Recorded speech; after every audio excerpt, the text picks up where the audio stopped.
the economy of self-loathing. Or how I accidentally became the CEO of my own emotional Ponzi scheme. Good evening. I'd like to begin with a confession. I used to think I was lazy. Then I thought I had low self-esteem. Then I read enough psychology books to realize I wasn't lazy at all. I was running a multinational corporation. Laughter. Not a successful corporation. More like Blockbuster with feelings. Laughter. Today I'd like to introduce you to my company. It's called Self-Loathing Inc. Our mission statement is simple. Prevent meaningful change at all costs. Now if you've never worked there, congratulations. You're emotionally employable.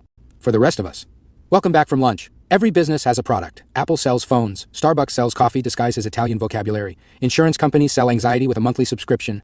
Self-Loathing Inc. sells something different. It sells interest payments. Imagine your life is a mortgage. One option is to renovate the house. The other is to sit on the porch every day saying, I'm such an idiot for buying this house. Guess which one requires less effort? Laughter. Every morning you wake up. I really should exercise. I really should apologize. I really should quit smoking. I really should call my mother. Instead, you feel guilty.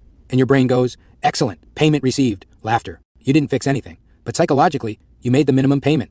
It's emotionally identical to paying $25 toward a $72,000 credit card. The debt remains. But somehow you feel responsible. This is why guilt is so seductive. It feels productive. It's productivity cosplay. Laughter. My favorite feature of Self-Loathing Inc. is human resources. HR has exactly one employee. He's an armored knight. The knight follows me everywhere. He's magnificent. Huge shield. Massive sword. Looks incredible. One small question. Who's attacking? Laughter. Nobody. He's guarding a guy who already thinks he's worthless. Imagine hiring 24-hour security to protect a condemned building. Laughter. The knight finally asks, what exactly am I defending? And the CEO says, low expectations. Now here's where the business model becomes brilliant. Self-loathing becomes a permit. If I'm already terrible, why bother trying? If I'm already broken, one more bad decision doesn't matter. It's like buying an all-you-can-eat buffet because you already ruined your diet at breakfast. Laughter. I've had one donut. Well, might as well become an anthropological study. Laughter. You eat 12 more. Not because you're hungry, because consistency matters. This creates a beautiful closed economic system.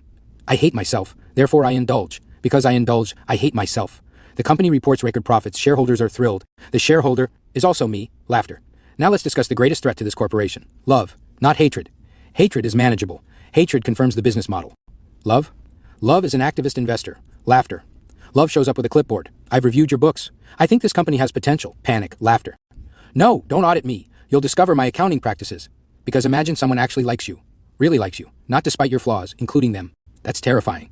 Because if they're right, your excuses expire immediately.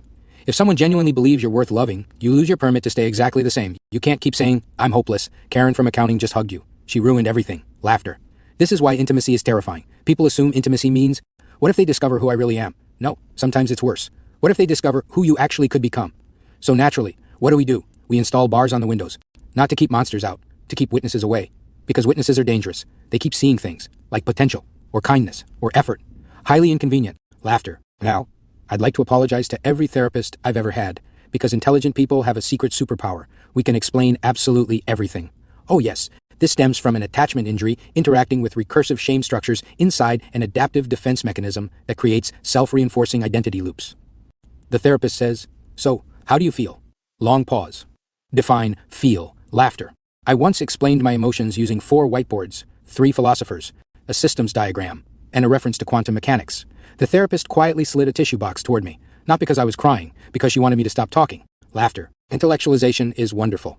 It allows us to transform panic into PowerPoint. Laughter. We don't cry. We create flowcharts. We don't grieve. We publish. We don't have feelings. We have frameworks. Our nervous system says, I am unsafe. Our brain says, excellent. Let's write a 9,000-word essay. Laughter. Eventually, you become fascinating. People say, wow, you've really thought deeply about this. Thank you. I've done almost nothing else. Laughter. And that's the trap. You become incredibly interesting about why you aren't changing. You upgrade your vocabulary, not your life. One day I realized something horrifying. I wasn't recovering. I was becoming an increasingly sophisticated tour guide of the same prison. Ladies and gentlemen, on your left you'll see my childhood trauma. Notice the beautiful architecture. Please remain behind the emotional barriers. Laughter. Recovery, unfortunately, is offensively simple. Not easy, simple. Sometimes recovery sounds like this. I lied. I'm scared. I need help. I hurt someone. I don't know. 5 words, no Latin, no Jung, no diagrams, just enough truth for another human being to stand next to you. That's deeply unfair. I spent years building metaphysical cathedrals. Apparently, I need help. Works better. Laughter. So here's the experiment I'd like to leave you with. The next time your brain begins producing a doctoral dissertation explaining why your life cannot possibly improve, pause. Ask one question.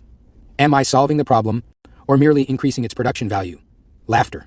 Because maybe, just maybe, The opposite of self-loathing isn't self-esteem. Maybe it's simply retiring as CEO, closing the company, firing the night, opening the window, and allowing someone else to audit the books. Thank you. Applause.